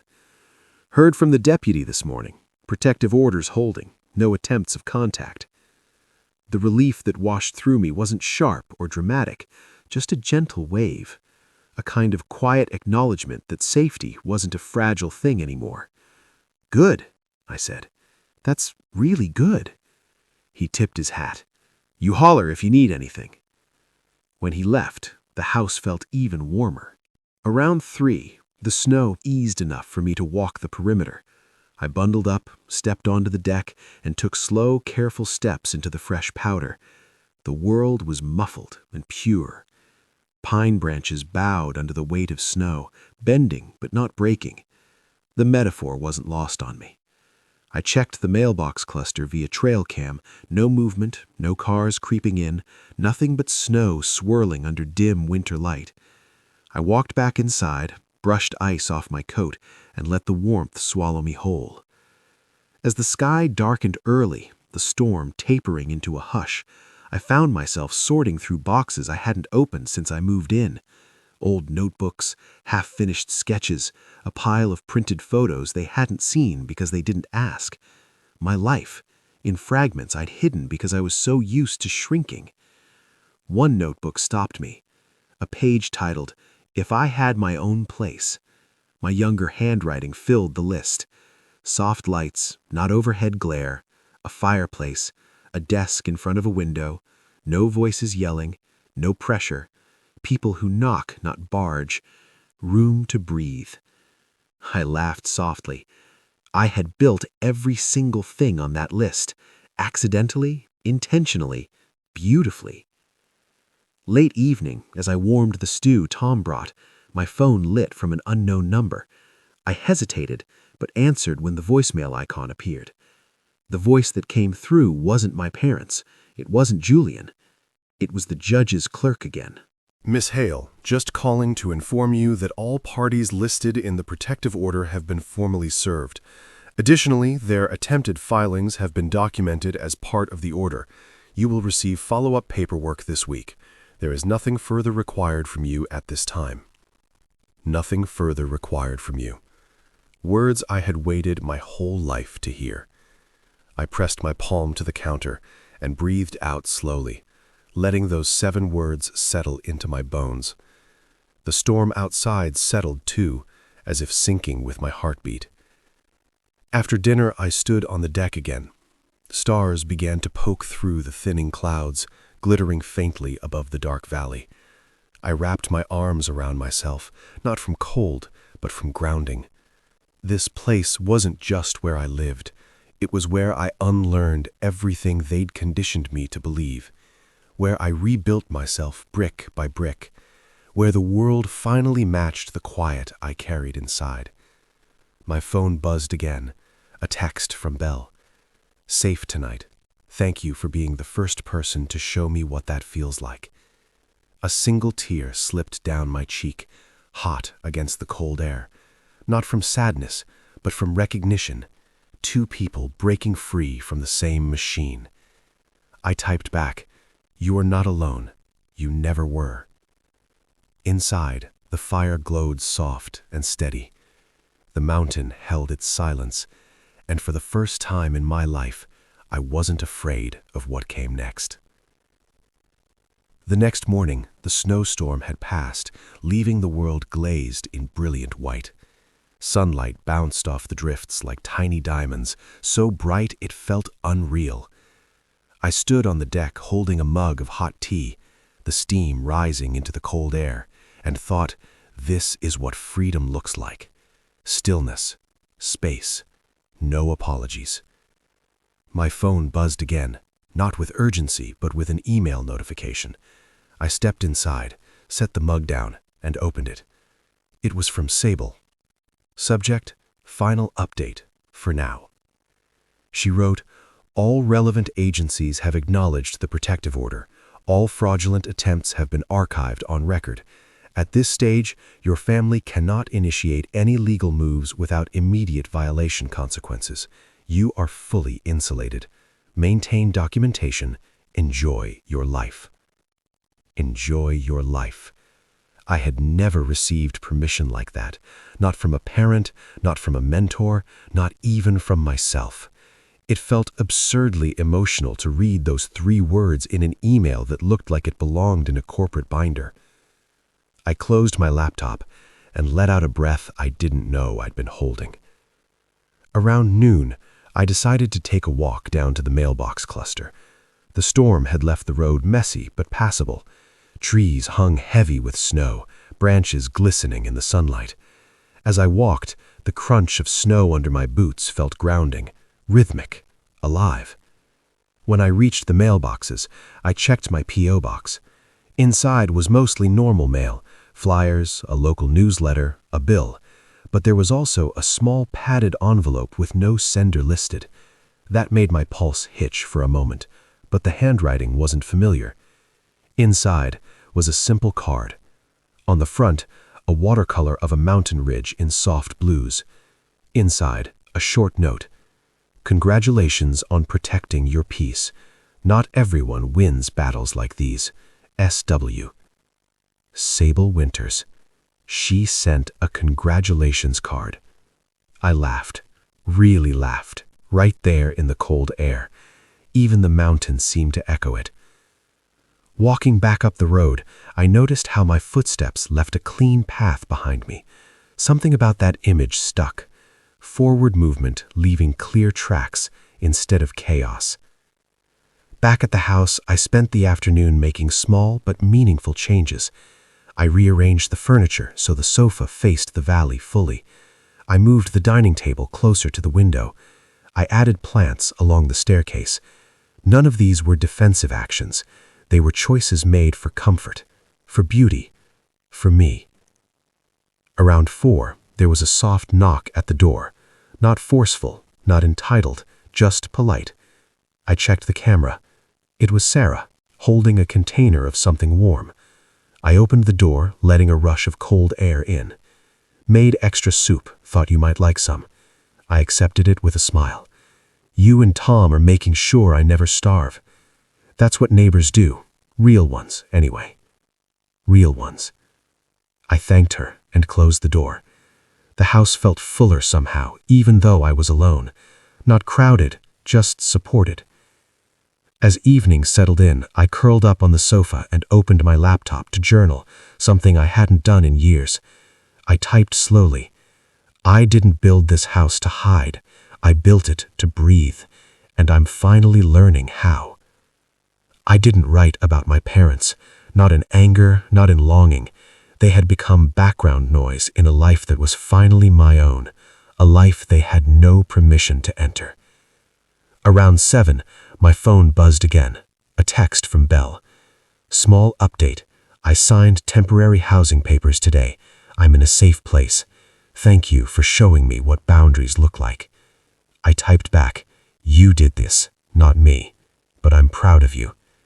She responded with a heart emoji, simple, quiet, earnest. Night fell slowly over the ridge. The valley below sparkled under the moonlight, the snow turning everything into a soft silver dreamscape. I turned off the interior lights, letting the natural glow fill the room. The A-frame felt like a lantern in the dark. I walked to the deck one last time. The cold air hit my cheeks, the kind that wakes your bones up. The sky was clear, stars sharp as needles. The world felt big, but not in a way that made me feel small. Instead, I felt placed, correctly placed, in the right story, for the first time. I whispered into the night, "I'm not running anymore." And the wind carried it down the valley like a promise. Stepping back inside, I locked the door. Not out of fear, but out of instinct. Healthy instinct. The kind that says, my space, my rules. The kind that built this entire new life. The fire crackled behind me. The house settled softly in its frame. And for the first time in a long time, I felt something settle in my chest too. Not anxiety, not dread, not anticipation. Just peace. The kind I didn't have to earn. The kind I finally believed I deserved. The next morning, the mountain woke me gently. No alarms, no notifications, just soft winter light sliding across the ceiling like a whisper. I pulled the blanket tighter around me and listened to the house breathe. That's what it felt like now, a living thing. Not a fortress, not a last defense, just home. I padded downstairs, still half asleep, and brewed coffee. The smell filled the kitchen, warm and grounding. I leaned on the counter and watched steam curl upward, slow and soft. It struck me then. This is what mornings are supposed to feel like. No dread, no bracing for impact, no calculating exit strategies disguised as holiday plans. Just existing. Around 10, I decided to take advantage of the clear weather. I grabbed my boots and headed outside, crunching through fresh snow to check the property after the storm. The deck was blanketed again, but the string lights I'd woven around the railing glowed faintly beneath the snow, like buried treasure. The air was sharp enough to sting my nose, but it felt clean, honest. As I walked along the side of the house, I spotted something unusual. Footprints. Not human ones. Deer, probably. Maybe fox. For a moment, the old instinct flared. Fear, suspicion, a spike of vigilance. But then I saw the delicate shape of the tracks and felt my shoulders relax. Nature wasn't trespassing. It was visiting. I followed the animal path toward the tree line, enjoying the quiet rhythm of my steps. By the time I made it back to the porch, my face was numb, my fingers tingling, but something inside me felt wide open. My phone buzzed as soon as I stepped inside. For a split second, my heart leaped. Old habits die hard. But it was just a text from Priya. "Roads are clear this weekend. Want company?" I smiled. For the first time in my life, the idea of company didn't feel like an invasion. "Yes," I typed back. "Bring snacks and terrible movies." She replied, "Say less." Around noon, I lit the fireplace and settled into the reading nook I'd built the previous day. Sunlight poured through the glass wall, warming the blanket draped over my lap. I opened a book, read 2 chapters, then closed it again. Not because I was bored, but because I realized something. I wasn't restless. I'd lived so long in fight or flight mode that stillness felt foreign, but now it was settling into my body like something true. In the afternoon, I took time to organize the deck boundaries folder on my laptop. Not out of fear, out of closure. I labeled each file, added dates, archived older screenshots. It wasn't a shield anymore. It was history, documented, contained, powerless against me. Halfway through sorting, I found a recording I'd forgotten about. The porch camera footage of the night they tried to break in. I hovered over the play button, hesitating. Then, for the first time, I deleted it. Not because I wanted to erase what happened, but because I didn't need proof to believe myself anymore. Around 3, the sky shifted, gold melting into soft blue, and I felt a tug to go outside again. I stepped onto the deck, bundled in my thickest coat. The valley stretched below, wide and calm. Somewhere in the distance, a bird called out, lonely and bright. Then, I heard footsteps. Not on the deck, not close, down the road. I turned and saw a familiar figure trudging up the snowy path. My pulse quickened. Not fear this time, but surprise. It was Belle. She stopped at the property line, the very spot she'd stood days earlier. She lifted a hand in a small wave. I walked closer, but stayed on my side, respecting the invisible line we'd learned to honor. "Hey," she said softly. "Hey," I replied. She looked healthier, less haunted, her hair tucked into a warm beanie, cheeks flushed from the cold. "I found a more permanent place, a small apartment in town. It's not much, but it's mine." The word mine held weight, pride, fear, freedom. "That's amazing," I said. She hesitated. "I wanted to thank you again for, well, everything. You standing up to them showed me I could too. I didn't know I could leave until I saw you do it." The wind brushed against us, picking up snow. "I'm glad you're safe," I said truthfully. She swallowed, eyes glassy. "They're spiraling, you know. Your dad especially. They don't understand how they lost control. They're saying you're being dramatic, that you're punishing them." I snorted. "Of course they are." She smiled sadly. "They won't stop talking about you. But the difference now, you don't have to hear any of it." That landed deep. She took a step back. "I won't bother you. I just needed to thank you again. And I'm rooting for you, Faith. Really." "Same," I said. "If you ever need a safe place, you know where not to cross, but where to stand." She laughed softly. "Yeah, I do." She walked away, footprints marking the snow until the curve of the ridge swallowed her from view. I stayed on the deck for a long moment, letting the cold sting my cheeks and anchor me. The valley was quiet. The house hummed softly behind me.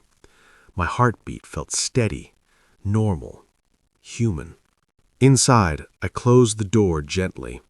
I didn't lock it immediately, not because I forgot, but because I didn't feel the need to cling to the motion. I was safe, and safety wasn't a moment. It was a life I'd built with my own hands. The next day started with a kind of quiet I hadn't felt since the moment I bought the A-frame. Not defensive quiet, not the quiet that waits for the next blow. This was different, soft, warm, honest. The kind that made you breathe deeper without realizing it. The kind that whispered, "You made it." I woke before sunrise and slipped downstairs. The floor was cool under my feet. The sky outside the glass wall was still that deep, pre-dawn blue, almost navy, almost night. The valley looked like a painting washed in silver. I brewed tea, wrapped myself in a blanket, and curled up on the sofa to watch light slowly chase the dark away. As the sun crept over the ridge, I felt something shift inside me, something subtle but unmistakable. My body wasn't braced anymore. My shoulders weren't tight. My jaw wasn't clenched. Even my heartbeat felt quieter, not small, just settled. After breakfast, I decided to finally unpack the last box I'd ignored since moving in. It sat in the corner of the great room, dusty and taped shut, the very last relic of a life spent rushing, hiding, waiting. I cut it open and found old journals, sketches, paintbrushes, scraps of life I'd forgotten I loved. One journal fell open to a page I didn't remember writing. "If I ever get out, I want space to grow." I closed my eyes. I had gotten out, and I was growing, not because they let me, but because I claimed the space myself. By midday, the storm had fully cleared. The sky was bright, the kind of cold blue that almost buzzes. The air smelled clean, like pine and snow and second chances. I put on my boots and walked down the driveway, taking slow, deliberate steps. Checking the perimeter wasn't a fear ritual anymore. It was just part of taking care of my home. On cue, my phone buzzed with a message from Deputy Collins. All quiet. No activity from any of the parties listed in the order. Roads clear. Stay warm. Short, professional, reassuring. I texted back a simple, "Thank you." Not because I needed him to save me, but because I appreciated knowing the world outside my boundaries was still being monitored by people who respected them. When I returned to the house, I paused at the door, not out of dread, but gratitude. I'd spent so long walking into spaces where I never felt wanted. Now, every time I crossed this threshold, I felt ownership ripple through me like warmth. Inside, the fireplace glowed quietly. I set another log in, watched sparks jump. Then I sat at the dining table with my laptop and opened a new document. The cursor blinked at the top of a blank page. New life plans. It wasn't dramatic, I didn't envision moving countries or quitting my job or something cinematic. It was simpler, more honest. Things like grow a small herb garden on the deck, host a spring dinner for friends, enroll in a watercolor class, hike the Elk Crest Trail when the snow melts, build a life no one can annex. The list made me smile. Around 3, the doorbell chimed, not the frantic pounding I'd heard weeks ago, but a soft, musical ring. I opened the door before they even knocked again. "We brought snacks," Priya announced dramatically, "and the worst movies we could find." "We also brought actual food," Gabe added sheepishly. They stepped inside, stamping snow off their boots, and instantly filled the house with laughter and warm energy. I hadn't realized how much I'd missed the easy presence of people who didn't want anything from me except my company. We cooked together. Well, they cooked while I chopped vegetables and tried not to get in the way. The kitchen felt alive, filled with chatter and the smell of garlic and butter. At one point, Priya leaned against the counter and said, "You seem different, calm, like you're finally in your body." I smiled. "I think I am." We spent the evening eating pasta, watching a hilariously bad holiday movie, and arguing about whether the plot holes were intentional. The fire crackled behind us. The snow outside fell in slow, lazy flakes that glowed gold under the deck lights. At one point, during a lull in conversation, I looked around the room. Priya's laughter, Jabe's terrible commentary, the warmth, the softness, the safety. This was family, or at least it was what family was supposed to feel like. Later, after they left, I stepped onto the deck one last time. The night was crisp, stars scattered across the sky like shards of light. My breath rose in slow clouds. The ridge stretched out beneath me, deep and silent and safe. For the first time in my entire life, I didn't feel like I needed permission to exist. I whispered into the cold air, "I'm staying, here, in my life, in my story." The wind carried the words away, not as a warning, but as a beginning. The morning after the porch showdown felt unreal, like waking up inside a world I'd been trying to build for years but never fully believed I'd reach. The air in the A-frame felt different, lighter, warmer, honest in a way silence had never been before. I woke before sunrise, made myself a cup of peppermint tea, and sat by the great glass wall as dawn peeled open over the valley. Snow still blanketed everything, soft and shimmering. It felt like the world itself had exhaled. I wrapped a blanket around my shoulders and breathed in deeply. No tightness in my chest, no low-grade dread simmering under my ribs. No questions, no apologies, no mental rehearsals for someone else's emotional storm. Just sunlight creeping over snow, and a home that was finally, fully mine. Even my phone stayed still, resting on the table like it finally understood it wasn't allowed to be a weapon anymore. For the first time, the silence didn't feel like a trap or a countdown. It felt earned. Around 10 a.m., I finally opened my messages, not out of fear, but out of discipline. I expected more chaos, maybe a voicemail marathon or another forged document waiting to ambush me. Instead, there was only one text, one name, one sentence. "Nana Ruth, you held, kiddo. I'm proud of you." My throat tightened, not with panic, but with something like relief.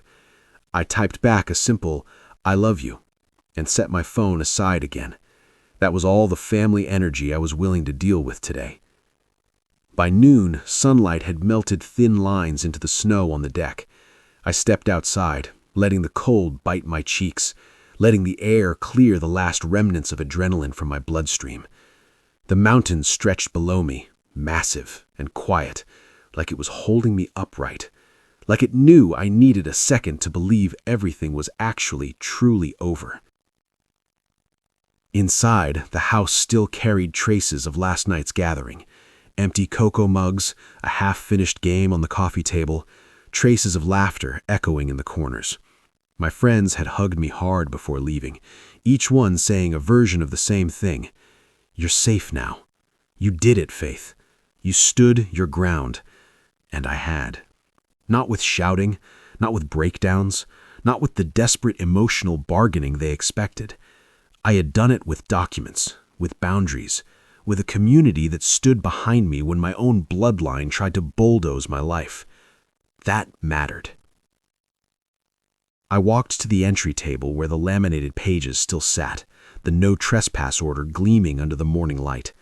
I didn't move them. I wanted to see them one more day. A reminder, a boundary carved in law instead of pain. By afternoon, I found myself scrolling through comments on my private Instagram. Friends from old cities, co-workers, people I hadn't spoken to in years.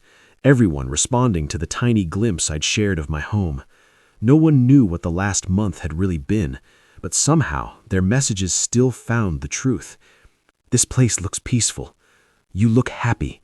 Feels like you finally found your space." Yeah, I had. As the day shifted into soft golden haze, I sat down at my dining table, my table, the one no one else had a claim to, and opened my laptop. For the first time since buying this house, I wanted to share something. Not a warning, not a defense, not a boundary reinforcement. Something simple, something human, a closing chapter, a beginning. I opened a new post draft and stared at the blinking cursor. My heart beat slow and steady, not rushed, not scared. I typed, "Thank you for listening to my story." Then I paused, realizing it wasn't just gratitude, it was an invitation, a bridge, a moment of connection I finally felt ready to offer. I continued typing, "And now I want to hear yours." The cursor blinked again, waiting. Outside, the wind swept snow in soft spirals across the deck, like the world nodding quietly in agreement. I hit save. Not post. Not yet. First, I wanted to speak to the audience directly, to the people who had walked each chapter with me, to the strangers who had become the silent witnesses I needed all along. I sat there for a long time with that draft on my screen, the words glowing softly in the dim afternoon light. "Thank you for listening to my story, and now I want to hear yours." It felt strange to type something that open, something that invited people in instead of building another wall. But standing my ground had shown me something I'd never learned growing up. Boundaries don't kill connection. They protect it. They make space for the right people to step forward. And maybe that's what I wanted now. Connection, but on my terms. A soft knock interrupted my thoughts. Not the thunderous pounding I'd grown used to, a gentle, polite tap. I opened the door to find Sarah standing there with a casserole dish wrapped in a towel. "Made too much?" she said with a grin. "Thought you could use a break from chili." I laughed, stepping aside. "Come in. I could use literally anything that isn't chili."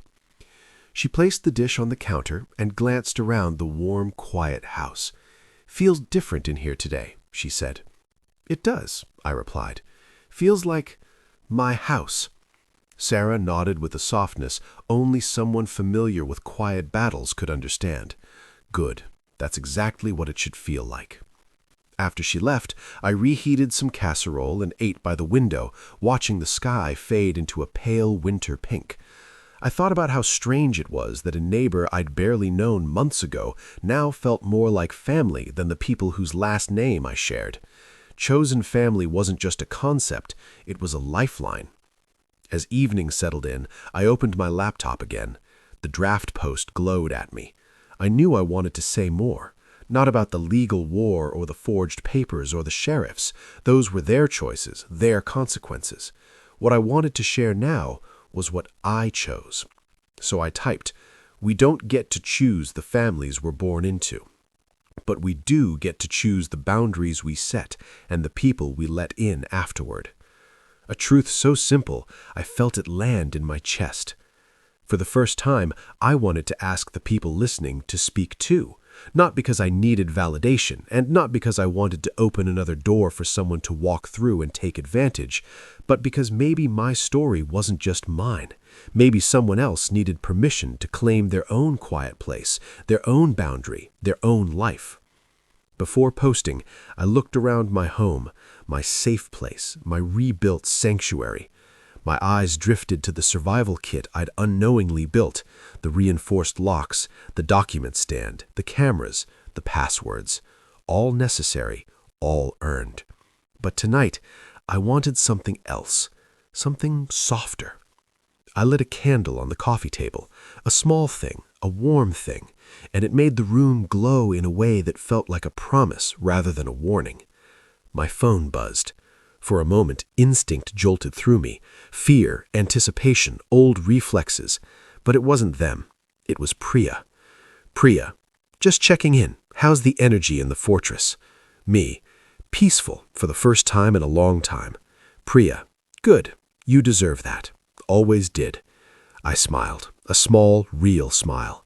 I put my phone down and leaned back into the sofa, letting the warmth of the fire seep into me. At some point, I realized I was no longer waiting for another attack, another intrusion, another attempt to break the walls I'd built. Instead, I was thinking about how to fill this place, how to expand my life outward now that I wasn't using all my strength just to hold the line. Maybe, I thought, this was what healing actually felt like, not a sudden rush of clarity, not a triumphant cinematic swell, but a slow, subtle shift. A quiet reclaiming. Tonight, I wasn't fighting. Tonight, I was choosing. Choosing to rest. Choosing to share. Choosing to let light in on purpose. I picked up my laptop again, heart steady, and added a final line to the post. If you've ever stood alone against people who should have stood with you, tell me where you're listening from. Tell me you made it through too. Then, without hesitation, I hit post. The message sent. The screen refreshed. I exhaled. This wasn't a battle cry. This wasn't a plea. This wasn't an invitation to be rescued. This was a conversation, a bridge, a beginning I chose. Within minutes, the first notifications began appearing. People from all over, New York, Vancouver, Melbourne, London, commenting, sending love, sharing pieces of themselves I had never asked for but suddenly felt grateful to receive. It wasn't validation I felt. It was community, real community. And for once, I wasn't afraid to lean into it, because I had already proven I could stand alone. The notifications kept rolling in, a gentle cascade rather than the overwhelming flood I'd learned to fear. These weren't demands or accusations or manipulations disguised as concern. These were people, real people, sharing tiny fragments of their lives. Some wrote long paragraphs about their own family battles. Others wrote a simple city name and a heart. A few just said, "Proud of you." It stunned me how much that meant. I sat there on the sofa, wrapped in the soft blanket Priya had gifted me, letting the warmth of the fire mix with the warmth of strangers who somehow felt closer than the family I'd spent my life trying to appease. Every story they shared, even the short ones, felt like a tiny match struck in the dark. I wasn't alone. I had never been as alone as they wanted me to believe. Eventually, the notifications slowed, becoming a steady heartbeat instead of a racing pulse. I closed my laptop and stood, stretching the stiffness from my shoulders. The house was quiet again, not the tense, waiting quiet of before, but a peaceful hush that settled deep into the wooden beams. I walked to the kitchen, poured myself a glass of cold water, and leaned against the counter. My eyes drifted to the entry table, the laminated documents still propped proudly between the cocoa mugs and napkins. A strange part of me wanted to leave them there forever, like a museum exhibit titled "The Moment Everything Changed." But there was another part of me, stronger now, that whispered, "You don't need to live in the shadow of your own defense." So I picked them up, one by one. The edges were smooth, The plastic gleamed softly in the overhead light, and for the first time, holding them didn't make my pulse spike. It made me feel capable, prepared, like someone who had finally learned the rules of her own life. I slid the documents into the drawer by the door, the one labeled House, Legal, a simple label for a war that had almost consumed me. I closed the drawer with a quiet click and felt something uncoil inside my chest. That drawer was enough now. The locks were enough. The sheriff's order was enough. I was enough. As evening deepened, the sky outside turned a deep cobalt, the kind that made the deck lights glow like floating stars. I stepped outside, breathing in the sharp, clean cold. The valley stretched out beneath me, silent, vast, indifferent to all the chaos that had unfolded here. Good. Let it stay indifferent. Let the world be wide enough that my family's noise finally felt small. I leaned against the railing, letting the cold seep into my palms. In the distance, a few scattered cabin lights flickered on, warm and steady on the dark ridge. People living their lives, families cooking dinner, couples arguing over whose turn it was to shovel the path. Normal things, human things, things I wanted, but only when they came with respect, not entitlement. My phone buzzed again gently. Not a demand, just another notification from my post. Another person telling me where they were listening from. Another small tether forming, far less heavy than the chains I'd cut loose. When I finally went back inside, I lit the fireplace again and settled onto the sofa, this time with a sense of calm that wasn't manufactured or forced. It was real. The kind that lets you breathe deeper without realizing it. The kind that feels like your own voice echoed back to you softly saying, "You survived." Around 9 p.m., as I scrolled through the last of the comments, I found myself thinking about how endings rarely look how we expect. I'd spent years imagining that cutting ties would feel like an explosion, a violent unraveling, but instead, it felt like snowfall. Quiet, gradual, soft, a buildup of small moments until the whole world looked different under it. And now that the storm had passed, I wasn't collapsing. I wasn't shaking.